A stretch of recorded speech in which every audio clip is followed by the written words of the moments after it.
माँ पीताम्बरा श्री बगलामुखी मंदिर स्थापित हो गया है। अप्रैल 2023 में जब यहाँ मूर्तियाँ ला के रखी गई, उस समय यहाँ पर ये हमारी बहन जी जो घर में काम करती थी, आपका नाम क्या है?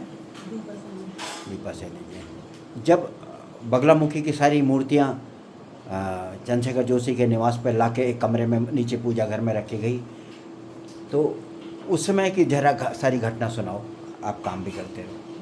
मैं यहाँ पे काम करती हूँ ना, तो भैया के यहाँ पे मूर्ति रखी हुई थी, तो मैं इनके ना रोज दर्शन करती थी भैया से चुपके ना, और माँ चेहरे पे से घूंघट हटा के फिर पैर छूने और झाड़ू पोछा में बाद में करती। जो मैंने मांगा है माता से, वो मेरी मतलब मन की इच्छा पूरी हो रही है। मैंने अपने लड़की के बारे में बोला है कि माता रानी मेरी लड़की 10वीं पास हो जाओ तो मैं उन्हें लेके आपके मंदिर में आपके चरणों में आऊँगी। तो मेरी लड़की 10वीं में अच्छे नंबर लाई है, और मैं माता के चरणों में भी अपनी बच्ची को लाई थी, पता चलाया है। और यहाँ पे भी मैंने मकान के बारे में भी बोला था माता रानी से, क्योंकि मेरा आज तक 12-13 साल हो गए मकान नहीं बना था, तो बिन मकान की थी। और मैंने मकान भी माता रानी से मांगा, मेरे को मतलब मेरा मकान भी गाँव में मकान भी बन गया, क्योंकि कभी मकान की मतलब है थी नहीं उम्मीद कि मकान बन जाएगा। तुम कहती थी जब मैं आती थी तो इस घर में घुसती थी तो तुम नमस्कार करती थी, क्यों करती थी?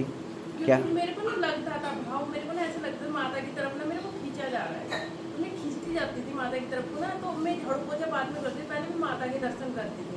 तो जब नीचे चंद्रशेखर जोशी के निवास में जो जिस समय मंदिर नहीं बना था, सारी मूर्तियाँ यहाँ पर रखी हुई थी, तो तुम छुप छुप के क्यों करती थी भैया से कि मैं इसलिए करती थी कि भैया ऐसे बोले कि मूर्ति के मतलब सुबह ही दर्शन कर, मतलब दर्शन तो भैया बोलते नहीं थे, पर वो था ना कि अभी मंदिर में भी माता को बिठाएंगे ना, तो मैं आके माता के दर्शन करती थी।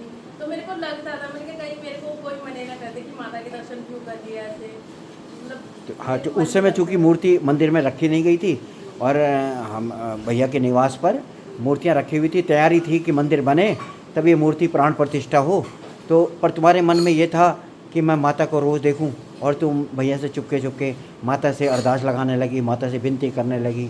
और ये बहुत बड़ी बात है कि जहाँ तुम एक और माता से अरदास कर रही थी और माता ने अपने विराजमान होते होते तुम्हारे को सारी खुशियाँ दे दी, और तुमने एक दिन कहा भैया मैं आपके घर से काम करना बंद नहीं करूँगी। तुमने क्या इसी भावना के तहत कहा था कि माता रानी से प्रभावित होकर हाँ, मेरा मतलब जैसे जाती थी झाड़ू तुम पोछा काम भी करने, करते रहो? अंदर झाड़ू पोछा करने जाती थी ना, हाँ, तो मैं माता के दर्शन रोज करती थी। अच्छा। रोज, और माता का चेहरा भी देखती थी, चेहरा देख के तब मैं माता की चरण छूती थी। हाँ, तो मेरे को ऐसा लगता था कि कहीं भैया ना देखने मेरे को ना, अच्छा। जैसे मैं माता के दर्शन कर रही हूँ, हम्म, और माता के मतलब पैर छू के चरण छू के भी ना माता रानी से ना अपनी मन की बोलती थी। अच्छा। और जो मैंने माता रानी से मांगा है ना, वो मेरे को मिल रहा है।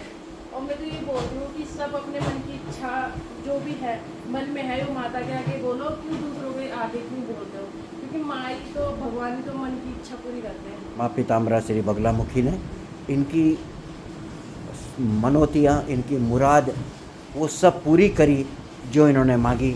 ये दीपा सैनी हैं और ये मेरे निवास चंद्रशेखर जोशी, मैं मंदिर का मुख्य संस्थापक अध्यक्ष हूँ। और जब मंदिर बना नहीं था तो सारी मूर्तियाँ मेरे घर में, एक मेरे मंदिर में रखी हुई थी नीचे, और ये साफ़ सफाई करती थी। तो मैं ऊपर बालकोनी में रहता हूँ, ये नीचे ग्राउंड फ्लोर में ये आके माता से अपनी गुहार लगाती थी, माता की सेवा करती थी, माता की पूजा करती थी। तो इनको ये भी डर रहता था कि भैया आप कहीं काम, मुझे कुछ दिनों बाद काम से मना ना कर दें। तो एक दिन ये खुद कहना कि भैया मैं आपके घर कभी काम छोड़ूंगी नहीं, मैं हमेशा आती रहूँगी, चाहे आप मुझे पैसे देना या मत देना। तो मैंने कहा ये ऐसे क्यों कह रही होगी? तो कल इसका बड़ा 1 साल बाद इन्होंने खुलासा करा कि भैया मेरी माँ बगलामुखी ने मेरी वो सारी मुराद पूरी करी जो मैंने उनसे मांगा था। बोलो श्री माँ पीताम्बरा श्री बगलामुखी मैया की जय।